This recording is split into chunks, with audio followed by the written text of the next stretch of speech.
爷爷屠戮开国功臣为他铺路，他登基4年就丢了江山，侄儿步步紧逼欲取他性命，他装疯卖傻竟逆袭称帝。这对明朝叔侄的生死博弈，藏着中国历史最惊心动魄的权力厮杀。今天就给大家讲讲永乐大帝朱棣如何从边陲藩王一步步逆袭夺权登基。要知道，朱元璋为朱允炆苦心铺路多年，杀贪官诛功臣9族，只为让这位长孙稳稳坐稳江山。可这位被爷爷捧在手心的皇太孙，终究没能守住这份基业。这一切还要从朱元璋的传位抉择说起。纵横中国历史，从没见过哪位皇帝如此疼爱长子，即便朱标英年早逝，他也铁了心要把皇位传给朱标的儿子，而非自己的其他儿子。消息一出，举国哗然，尤其是北平的燕王朱棣，满肚子不服。我为大明开疆扩土，北伐立下赫赫战功，父亲亲口夸我肃清沙漠者。燕王爷，大哥不在了，皇位凭什么轮不到我？更让他憋屈的是，朱元璋临终前还下令诸王领国，务得至今，难道要他守一辈子边疆？抱怨归抱怨，朱棣只能先看着侄儿治国。可朱元璋刚下葬，朱允炆就急着推行削藩。他登基后，立刻重用方孝孺、吉泰、黄子成3位大臣，这3人清一色主张削藩，而削藩的矛头直指手握兵权的叔叔们。朱元璋有24个藩王儿子，驻守在全国战略要地。朱允炆的削藩刀砍得又快又狠，不到1年，周王、明王、襄王、齐王、代王5位叔叔，不是被流放，就是被贬为庶人。襄王更是被诬陷谋反，被逼得自焚而死。这些都只是开胃菜，朱允炆真正的目标是私塾朱棣。此时的朱棣兵力只有朱允炆的1/10，就算心里不满，也没胆量反抗。可朱允炆步步紧逼，直接派军队驻扎在北平城外，就等动手抓他。关键时刻，朱棣身边的黑衣宰相姚广孝站了出来，再不动手，你就是下一个襄王。他给朱棣量身定制了造反计划，两人一拍即合，偷偷招兵买马，打造兵器。为了打探消息，朱棣派长史葛城进京朝见朱允炆，可没想到葛城被当场策反，把所有秘密全说了出去。西泰一听，立刻替朱允炆下了3道死命令，收回朱棣的兵权，派人监视他全家，让北平指挥使张信当场逮捕他。朱棣本是插翅难逃，可转机就出在张信身上。张信是他的人，他连夜向朱棣报喜。朱棣一边加速备战，一边在追兵面前装疯卖傻。野史记载，他甚至当众吞噬会晤，就是为了拖延时间。终于，姚广孝来报，军队已集结完毕。朱棣立刻将张炳与谢贵2人斩首示众，连夜命大将张玉进攻北平9门，轻松夺回北平。至此，朱棣已无退路。在姚广孝的建议下，朱棣以清君侧为名，立刻出兵讨伐吉泰与黄子成。清君侧顾名思义，就是清除皇帝身边的亲信与坏人，晋为平西，清除能为明朝之难。靖难之役正式打响，这场仗一打就是4年，从1399年打到1402年，10几次大战打出3个阶段，起兵反抗，两军鏖战，直取阴天。其中最出名的莫过于滹沱河之战、公孙坝之战、白沟河之战以及东昌之战。咱们先说滹沱河之战。朱棣拿下北平后，朱允炆环顾四周，身边竟无一人能率军打仗，夜里长叹息，蓝玉何在？朱元璋当年杀害功臣的报应，终于落到了朱允炆身上。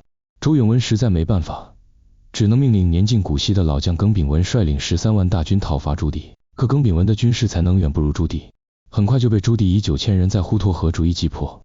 朱棣大胜，史称滹沱河之战。这一战的败讯让朱允炆慌了神，他听从黄子成的建议，撤下耿炳文，换李景龙为帅，再次攻打朱棣。李景龙是明朝开国元勋李文忠的儿子，本以为虎父无犬子，但他其实是个纨绔子弟。朱棣听到消息后，心里乐开了花。李景龙区区小辈而已，但朱棣也有忌惮。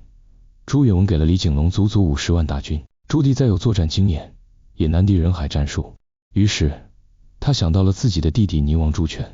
当时朱权手下有一支军队叫左颜3卫，这是藩王中最强的军队，皆由蒙古人组成，骁勇善战且服从军令。彼时朱棣只好对朱权谎称将来平分天下，亲自前往借兵。但问题来了，如果朱棣去借兵，北平不能无帅。于是朱棣的儿子朱高炽第一次登上了历史舞台。朱高炽死守北平，恍惚间朱棣仿佛与父亲朱元璋时空交错。当年朱元璋为救韩林而导致后方空虚，是朱文正站出来为父亲成功守城。如今自己的儿子朱高炽也创造了奇迹，成功抵挡了李景龙的进攻，守住了北平。几日后，朱棣成功借道朵颜三围，带着大军浩浩荡荡返回北平，主动向李景龙的驻地郑村坝发起进攻。只见朵颜三围连破7营，打得李景龙溃不成军。李景龙居然扔下军队，连夜逃跑，这便是史称的郑村坝之战。后来朱棣又耍了个计谋，谎称远征大同，骗得李景龙的军队在冰天雪地里白跑一趟，士气彻底崩溃。建文2年4月，李景龙带着60万大军卷土重来，在白沟河与朱棣决战。可即便他手下有熟悉朱棣战术的老部下，还是输得一塌糊涂，50万大军覆没，德州也丢了。朱棣以完美胜利结束白沟河之战，这一战也成为靖难之役的转折点。朱允炆的军队从进攻转为防守，朱棣彻底掌握主动权。连连战败让朱允炆再次慌神，他紧急撤下李景龙，任命盛庸为平燕将军，再次讨伐朱棣。盛庸是个人才，从后来的济南之战和东昌之战就能看出，朱棣打不过他。济南之战中，朱棣刚夺得的德州被盛庸收复；东昌之战中，盛庸将朱棣重重包围。朱棣手下第一大将张玉前来营救，结果战死沙场，就连朱棣的次子朱高煦也险些命丧东昌。这一战，朱棣败得很彻底。张玉的阵亡不仅让朱棣心痛不已，也让全军锐气大减。就在这危急时刻，姚广孝再次献策。如今建文帝的精锐全在前线，应天已是空城，不如破釜沉舟，直捣黄龙。朱棣一听，立刻调整战术，放弃逐城进攻，改用闪电战南下。建文4年，朱棣打到灵璧城，一场大战彻底打垮了朱允炆的残余势力。此时的应天只剩下一座空城，而盛庸的大军还在回师的路上。朱允炆深知自己已无力招架，开始多次与朱棣求和，还主动请求割地给朱棣，但朱棣已兵临城下，岂能同意？建文4年6月13日，朱棣的军队抵达金陵城外。此前，朱棣已联络好城内愿意投降的李景龙等人，他们与朱棣里应外合，开门迎降，史称金川门之变。朱棣并不血人踏进皇宫，可此时宫中突发大火，朱允炆离奇失踪。有人说他自焚而死，有人说他从地道逃跑，落发为僧，四海为家。这个明朝第一悬案，至今没有答案。这位燕王朱棣踏进皇宫仅4天，因寻朱允炆无果，便立刻改年号为永乐，登基称帝，终于得到了父亲朱元璋的江山，同时也继承了父亲的狠辣与杀戮。别忘了，他当年是以清君侧为民起兵，如今也要以清君侧收尾。朱棣先拿翰林侍讲方孝孺开刀，将其株连10族，宗族亲友被杀者多达873人，就连他的学生也纷纷殉难。而曾经打败过朱棣的铁铉，遭到了朱棣更残忍的对待。朱棣将铁铉的耳鼻割掉煮熟，塞入其本人口中，还问他甘否。铁铉答：忠臣孝子之肉，有何不甘？随后，铁铉被朱棣处以折刑，黄子成、姬泰等人全被凌迟灭族抄家，他们的女眷也被强行贬为乐户。4年战乱让明朝百姓流离失所，社会经济遭到重创。朱棣心里清楚，自己欠天下一个交代，于是他励精图治，开创了后世称颂的永乐盛世。下期我们就来细说这位篡位皇帝如何用功绩洗白自己的一生。